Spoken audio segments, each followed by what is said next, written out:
In this video, we're going to continue our study of Aristotle's categories, moving into chapter 4 of the categories.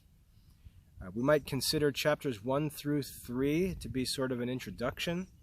In chapter 4, we have the layout of the real content of this book.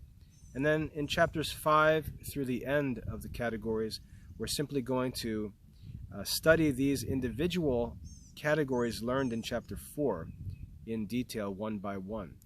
The topic of the book is the categories, and I don't think I've even said anything about that yet. So let me just say quickly a bit about what it means, what this title means, the categories. In English, when we think of categories, we think of different classes into which things are organized. And that's true. That's good. That's a good idea of what categories are as we consider Aristotle's categories. But we can categorize things in many different ways. For example, if there were toys all over the floor and I gave my children 3 bags and I said, put all the toys in three different categories. Well, there's all different ways that they could do so. They could, for example, say, well, there's red toys, blue toys, and yellow toys. So let's put all the red toys in bag 1, all the blue toys in bag 2, and all the yellow toys in bag 3. And they could sort the toys into 3 different categories by color. But no one would think that that's a true set of categories that actually distinguishes the different toys. We could come up with a different set of categories. Maybe we could have some that cost more than $50, some that cost between $10 and $50, and some that cost less than $10. And we can use that as 3 different categories and sort the toys based on their price range. That would be another way to categorize them, but again, that wouldn't be a true categorization of the toys. And so the question that philosophers basically ask is, if God himself were to organize these toys into categories, knowing the essences of the toys perfectly, understanding the true differences between the toys based on what they actually are, how would God himself sort these toys? And that idea is the idea of the categories. The philosophers are seeking to understand the true organization of these things according to their nature. And by nature, they mean according to their actual creation, according to what they truly are in the mind of God, as it were. Okay? We're seeking that kind of organization because the work of a wise man, as St. Thomas commented, but he takes this from Aristotle, the work of a wise man is to rightly order things, to order them as God himself intends for them to be ordered. When we're able to do so, when we're able to order something in our lives, whether it's our thoughts, whether it's our emotions and will, or whether it's things in our control, when we're able to order them in the way that God intended them to be ordered, that is wisdom. Applied to any subject, that's wisdom. When we order things as God wills, or as God himself would order them. And the study to know how to do that is philosophy. Okay? So, in this study, we're studying the art of reasoning, and we have to continue to remind ourselves of that, because people will criticize Aristotle's categories by taking them out of the context of reasoning and bringing them into natural philosophy or science, for example. And that's not what Aristotle's talking about. Okay? We're talking about things which are spoken, which are ideas, which exist in our minds. It's the first of the philosophical sciences. where we seek to order or to know the order of our thoughts. We seek to know the order and understand the order of our thoughts as God intended for us to order them and know them. Okay? And so Aristotle explains in the first 3 chapters some simple concepts. But now we're getting to the real subject. In chapter 4, Aristotle lists for us what he believes and argues are the 10 true categories of ideas. Okay? It's pretty important. Think about that. In chapter 4 of the categories, Aristotle lists for us the 10 true categories of things that may be spoken. And by that he means our ideas. So if it's the work of a wise man to order, and we want to first of all order our own thoughts, Aristotle here in chapter 4 teaches us what the categories are that we're to use to order our thoughts. Is that not an important lesson? This is in chapter 4. So, in this chapter, we're going to learn the true categories into which our thoughts are to be arranged. What's strange about the human mind and reason itself, and this is what distinguishes us from all other animals and makes us to be like God in the sense that we were created in his image, is that we can actually think about our own thoughts. We can actually think about our own thoughts. We can reason about our own reasoning.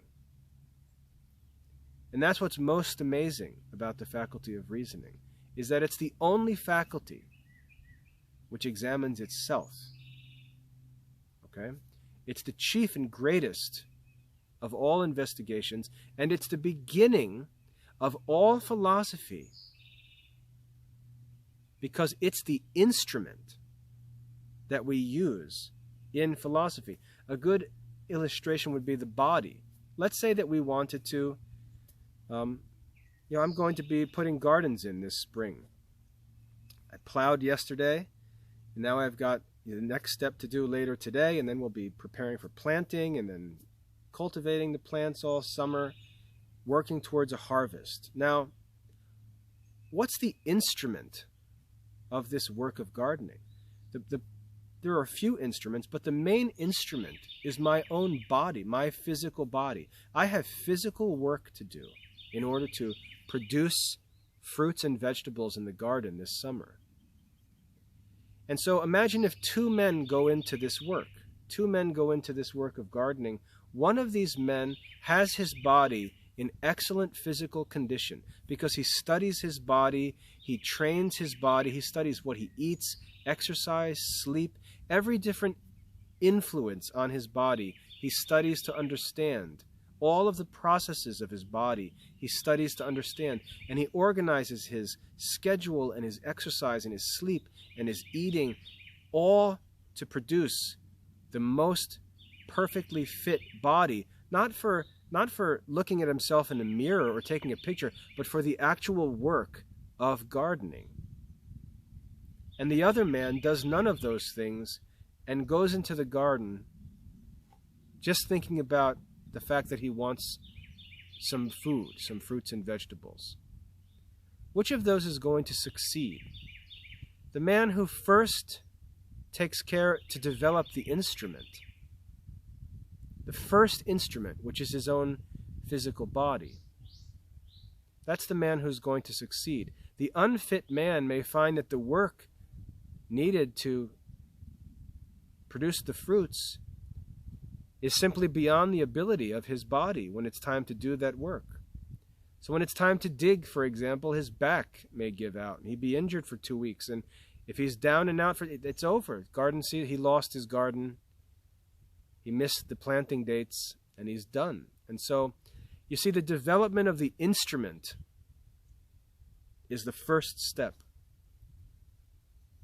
In philosophy, the instrument is our mind. And that's why the art of reasoning is the first step of true philosophy. And we see that modern students don't do this. They don't study and develop the art of reasoning, and they go into a college class called philosophy and pretend that they're going to enjoy the fruits of philosophy when they've never cultivated the instrument of philosophy, which is their own mind first. And that's why here we're studying the art of classical reasoning. And this lesson here, chapter 4, is probably the most important lesson. If you were to ask people who claim to study philosophy, who claim to study logic and so on, ask them to name for you the 10 categories of Aristotle, and you'll find that very few will have any clue what you're talking about, because they don't study these things.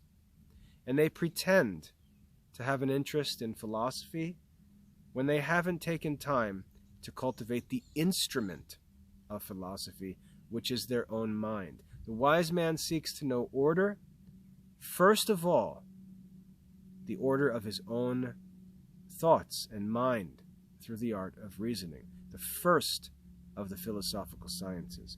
And here in chapter 4 we really get started. So let's get into it and read chapter 4, where, as I said, Aristotle lists for us the 10 categories of things which may be spoken. All right, the 10 categories of ideas. Of the things which are enunciated without any connection, simple ideas.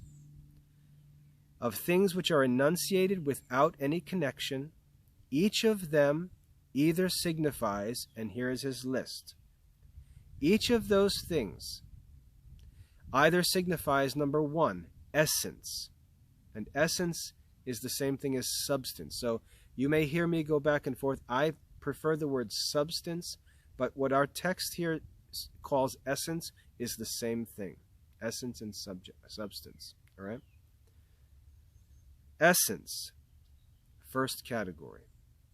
Quantity, the second category.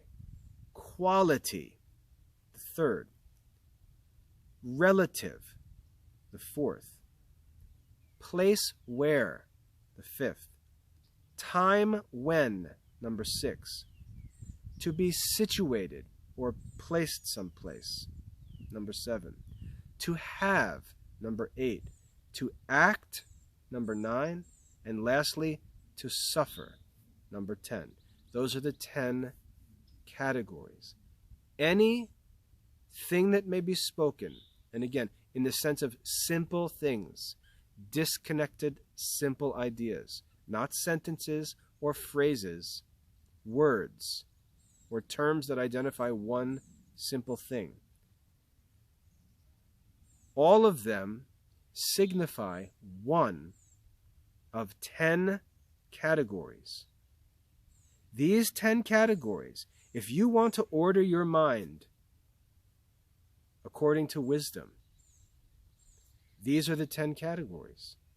So take any idea, any simple idea in your mind, and it can be placed into one of these 10 categories. It's that simple.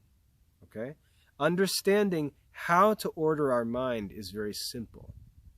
What we're going to find is that actually ordering our mind is very difficult because of the problems that Aristotle discussed in chapter 1, for example. First of all, the connection between ideas and terms, it requires work. It requires work. There are many ideas in your mind which you wrongly name. And therefore there's a disconnect between the idea and the speech. And in normal language, we refer to this as vocabulary. So if I show you something and you name it accurately, that's great. That's part of reasoning. That's part of ordering your mind. But if I show you something and you name it without real accuracy, you name it generally or kind of vaguely name it, what that shows is you're not going to be able to put that idea into its proper place in your mind because you can't yet accurately name it. And so now we see, again, grammar, vocabulary studies, and so on, how important they are. Because if we don't develop a rich language, rich vocabulary, mastery of grammar so that we know not just names of things, but even the right forms of names, like verb forms that allow us to announce or to speak an idea that's complex but yet simple at the same time. It can be named with a single name, and yet it's a complex idea. Our minds will continue to get more and more elegant and complex and exact as we study to build our vocabulary, to build our knowledge of grammar, to understand all of the forms of words and their signification and so on. Again, Aristotle, in giving us these categories, is assuming that there's going to be a masterful knowledge of grammar of any language in our minds, because language and ideas are inseparable. They're inseparable. Language and ideas are inseparable. If there's an idea that you don't know the name for it, you can't communicate it. If there's an idea that you have a wrong name for, you're not going to be able to order your thoughts. And so grammar and vocabulary, we don't just study these things so that we can read books or get good SAT scores. You cannot advance in philosophy, in reasoning, in the pursuit of wisdom without mastery of the art of grammar. It's the first art of the trivium. And reasoning, as we see here in the categories, and as we're going to see in the next book on interpretation, the reasoning that we're going to learn in the third book, Prior Analytics, that reasoning is going to assume a knowledge of grammar and syntax, which if you don't get it through classical studies, you're done. Your pursuit of wisdom is over. Okay? The 7 liberal arts are the means by which we pursue wisdom. There's no other way. There's no other way. Divine revelation is received by faith, but it really was given to us only to reveal what's necessary to know for our salvation. And that's not all that God intends for us to know, or what we need to know to live in the world and do God's will. There's much more to do in the world than merely save ourselves through faith. As Aristotle explains in the Ethics, we have an obligation not only to seek our own happiness, but to also seek the happiness of others. And what happens when you see a person, let's say, who's not well educated, hasn't studied, and you see them as the target of false teaching and deception, and they're faced with a deception that is really causing them confusion and may cause them to lose faith. And the reason is because the deception, the false teaching, is an example of a sophism, an apparent syllogism that can be proven false and corrected by a wise man, and you're not able to help that person. All of a sudden, saving yourself by faith is seen to not be all we're responsible for in this life. Christ didn't come into the world, offer himself for the salvation of man, and then say to everyone as individuals, okay, it's finished, now save yourself. Christ established the church. Christ gives gifts to people to be teachers. He orders a whole hierarchy of authorities to protect the interpretation of the content of divine revelation. He raises up individuals with unique gifts and abilities who, motivated by charity, thinking about the needs of others and not just their own needs, are willing to work to do things that they themselves don't need, but do for the benefit of their brothers and sisters, their fellow men.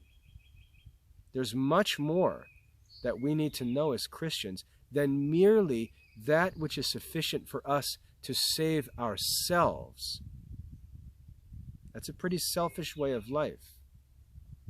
So, philosophy and this study will help us to be able to help others. Because as St. Ignatius of Loyola said, the devil is a sophist. He's a deceiver. He uses false reasonings. Just as a politician or as a false teacher in religion, the devil takes advantage of people's inability to catch false arguments. And he deceives us. We even experience this in our own life. Temptations in our own life are almost always false arguments. That knowledge of the art of reasoning can help us to see through, identify the lie, and defeat it by reasoning. So there's much more to this than just studying philosophy as some sort of idle pastime. This is essential to our Christian life. The devil is a sophist. And one of our sources of defense against temptations and deceptions, false teachings, and so on, is mastery of the art of reasoning. Okay, one of. Notice I said one of. Simple faith would be enough if we could cling by faith to the articles of faith and the content of sacred scripture and the official teachings of the church, which are meant to be our guides. If we do have the faith to cling to those through any challenge and any temptation and any difficulty, we would be safe.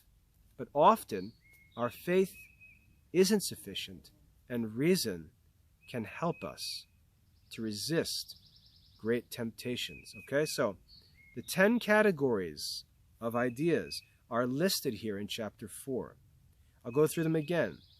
Essence or substance, quantity, quality, relation, place where, time when, to be situated or position, to have or possession, to act, and to suffer or to receive action.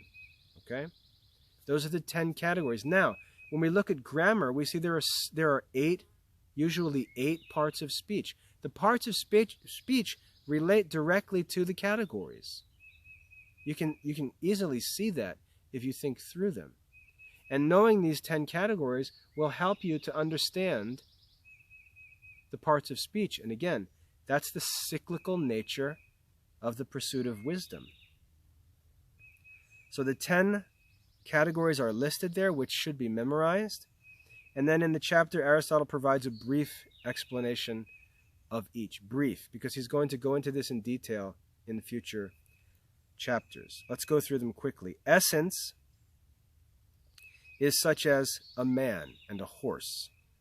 Quantity is such as a thing of 2 or 3 cubits, a quantity. A thing possessing quality is such as that which is white, or a grammarian. He possesses the science of grammar. Notice grammarian is not a substance.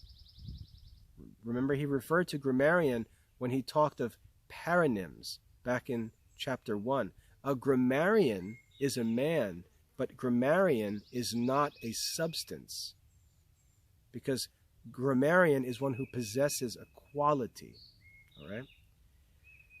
Next, the relative is such as that which is double, that which is half, or that which is greater. That's a relation. Where is such as in the forum, in the Lyceum. When is such as yesterday or last year. To be situated or position is such as he lies, he sits, To have is such as to be shod, to have shoes, to be armed, to have armor. To act is such as to cut or to burn, action. To suffer is such as to be cut or to be burnt, passive verbs. Each, however, of the above-mentioned categories itself, considered by itself, is not enunciated in any affirmation or negation, but by the connection of these with each other, affirmation or negation is produced. So, as simple terms, none of these affirm or deny anything. They're simply names of things. Names do not affirm or deny. They don't state that something is or is not. They're not true or false. They're simply names. But when we begin connecting these things in certain ways, not in any way, but in certain ways, when we connect these things, they express judgments that are either true or false. Each of the above-mentioned categories, which represent simple ideas, simple enunciation, not enunciation in connection, when considered by themselves, are not enunciated in any affirmation or negation, but by the connection of these with each other, affirmation or negation is produced. Every affirmation or negation appears to be true or false. But of things which are enunciated without any connection, simple ideas expressed in simple terms, no one is either true or false. For example, man is not true or false. White by itself cannot be called true or false. Runs by itself cannot be called true or false. But if I say, the man runs, all of a sudden I've made a declarative or indicative sentence that can be judged to be true or false, because the man either is in fact running or is not running. And so an indicative statement or a declarative statement can be true or false. And we're going to learn on interpretation, where we study statements, we're going to learn that reasoning is only concerned with indicative statements, enunciations, which can be true or false. But that's only possible where simple terms are connected in speech. All right? And that's all for chapter 4. So in chapter 4, very importantly, we learn the 10 categories of spoken things, of ideas, not of things in the world, not of physical animals, not of physical plants. We're not talking about natural philosophy. This is the art of reasoning. We're talking about the art of ordering our own thoughts. 10 categories is how the ideas in our mind can be categorized and ordered if we want to order our thoughts and be wise in thought and speech. So there's a lot of information in that chapter, but very simple at the same time. Each of the 10 categories is named and introduced, but in the rest of this book on the categories, we're going to study each of these in detail. So I'm going to cut this video off there. Time for you to study this chapter for mastery while you continue to review chapters 1 through 3. God bless your studies.